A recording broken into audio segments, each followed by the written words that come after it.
याचं इतकं वैशिष्ट्य असेल अयोध्येतील, इथं एक कावळा सुद्धा राम राम असं म्हणू लागलाय. पहा,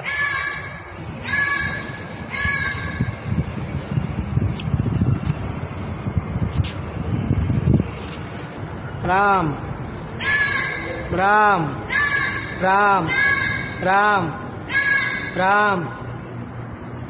पाहिलं, ह्या सोहळ्याचा आनंद आपल्यालाच नाही तर पशु पक्ष्यांनाही झालाय. राम राम असं करून तो ओरडत आहे. राम राम राम राम राम राम राम